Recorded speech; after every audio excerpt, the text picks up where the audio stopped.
Hello दोस्तों, स्वागत है एक और नई वीडियो में। आज मैं आपको बताने वाला हूं कि अगर आप एक्सिस बैंक में जीरो बैलेंस अकाउंट ओपन करना चाहते हैं तो आज की इस वीडियो में आपको बताने वाला हूं कि एक्सिस बैंक का जीरो बैलेंस अकाउंट आपको क्यों नहीं ओपन करना चाहिए। अगर आपको अकाउंट ओपन करने की जरूरत है तो कौन सा अकाउंट एक्सिस बैंक का आपको अकाउंट ओपन करना चाहिए, साथ ही साथ इसके सारे चार्जेस के ऊपर बात करेंगे।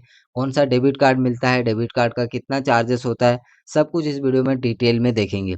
तो सबसे पहले बात करते हैं कि एक्सिस बैंक का जीरो बैलेंस अकाउंट कौन सा है, जिसका नाम यहाँ पे रखा हुआ है अमेज डिजिटल सेविंग अकाउंट, जो कि यहाँ पे भी हाईलाइटेड हो रहा है zero balance digital saving account. तो इसको ओपन करने के लिए सबसे पहले आप यहाँ पे एक्सप्लोर प्रोडक्ट पे जाएंगे और डिजिटल सेविंग अकाउंट पे ऑप्शंस पे आप क्लिक करेंगे। तो यहाँ पे क्लिक करने के बाद आप देखेंगे तो यहाँ पे आपको सेविंग अकाउंट का टाइप देखने को मिल जाएगा, amaze amaze saving account, digital saving account. तो जो अमेज सेविंग अकाउंट है उसी में आपको जीरो बैलेंस अकाउंट का फैसिलिटी मिलता है।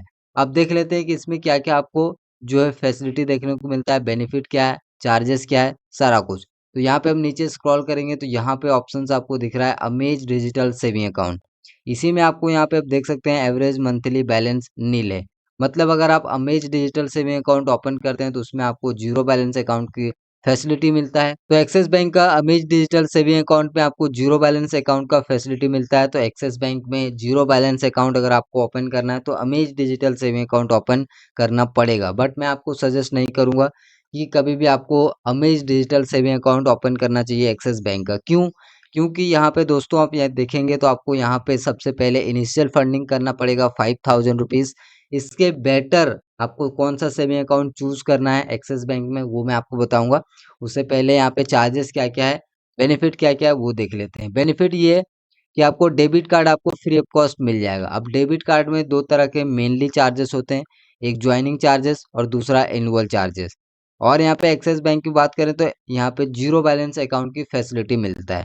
तो आप जानते हैं कि अगर आप एक्सिस बैंक में अकाउंट ओपन करते हो और पैसा मेंटेन नहीं करते हैं तो बहुत ही हाईली चार्जेस यहाँ पे लिया जाता है। ठीक है, तो वो यहाँ पे आपको जो है चार्जेस नहीं लगेगा इस अकाउंट को ओपन करते हैं तो।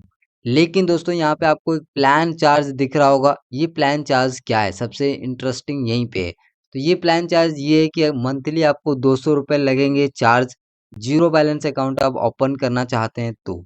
और मिनिमम आपको 6 मंथ का ये चार्ज आपको देने पड़ेंगे। अब मिनिमम 6 मंथ के देंगे, 1 मंथ का 200 रुपये, तो इधर हो गया 1200 रुपये। और अगर आप 1 साल का लेंगे तो आपको 2200 रुपये लगेगा ये चार्ज। सिर्फ और सिर्फ आपको चार्जेस लग रहे हैं 2200 रुपये। इसलिए जीरो बैलेंस अकाउंट ओपन करने के लिए, जीरो बैलेंस अकाउंट को रखने के लिए। अब दोस्तों मैं आपको एक चीज बोलता हूँ कि आप जो भी यहाँ पे चार्जेस आप देंगे उसका कोई भी यूज नहीं है, क्योंकि आप यहाँ पे 2200 रुपये अगर मंथ में दे रहे हैं जीरो बैलेंस अकाउंट ओपन करने के लिए या फिर जीरो बैलेंस अकाउंट रखने के लिए अपने खाते को, क्योंकि आपके पास पैसा नहीं होगा ऑब्वियसली, तभी आप ऐसे अकाउंट की तरफ जा रहे हैं। तो यहाँ पे ये जो आप 2200 रुपये देंगे वो पूरा का पूरा आपका पैसा वेस्ट है। क्यों वेस्ट है? क्योंकि ये चार्जेस कभी भी आपको मिलेंगे नहीं। जीरो बैलेंस अकाउंट आप यूज करेंगे, इसमें फैसिलिटी यही होगा कि डेबिट कार्ड आपको फ्री मिल जाएंगे और आपको डेबिट कार्ड का ज्वाइनिंग और एनुअल चार्जेस नहीं लगेगा। जब आप चाहें पैसा अपने खाते में रख सकते हैं, जब चाहें तो पैसा नहीं रख सकते हैं, लेकिन सिर्फ और सिर्फ 1 ईयर के लिए। फिर अब 1 ईयर में आपको फिर से 2200 लगेगा। लेकिन यहीं पे अगर आप थोड़ा सा मेंटेनेंस की तरफ बढ़ते हैं तो आपको कितना बेनिफिट होगा जिसको आप जितना सोच भी नहीं सकते। जैसे कि easy access digital saving account अगर आप उसके जगह पे अकाउंट ओपन करते हैं तो इसमें कितना बेनिफिट है। इनिशियल फंडिंग आप स्टेट वाइज कर सकते हैं। स्टेट वाइज मतलब मेट्रो सिटी से हैं, अर्बन सिटी से हैं, सेमी अर्बन से हैं। सेमी अर्बन से हैं तो कितना आपको 6000 रुपये इनिशियल फंडिंग करना पड़ेगा। एवरेज बैलेंस कितना मेंटेन करना पड़ेगा? 5000 रुपये। अब जो बैलेंस एवरेज बैलेंस रिक्वायरमेंट है ये मेंटेनेंस बैलेंस है। तो ये मेंटेनेंस बैलेंस आपके अकाउंट में ही रहेगा। आप चाहें तो इस पैसे को निकाल सकते हैं बाद में।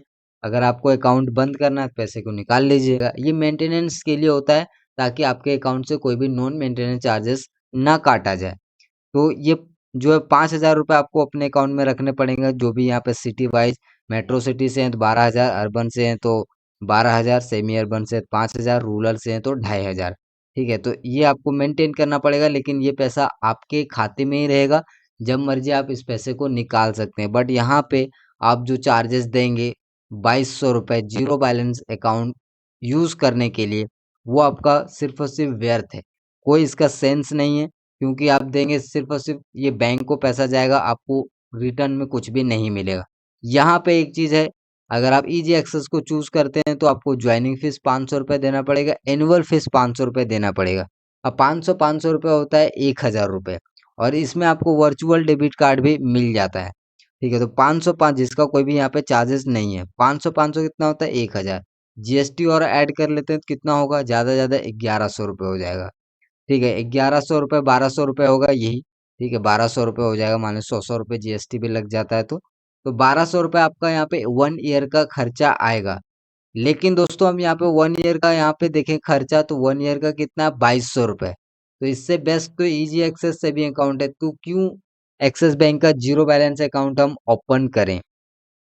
ठीक है, तो कभी भी आपको amaze digital saving account zero balance account में ओपन नहीं करना है। बाकी अगर आप कोई और कैटेगरी का अकाउंट ओपन करते हैं तो आप ओपन कर सकते हैं। बाकी मैंने आपको सारा डिटेल्स में बता दिया है।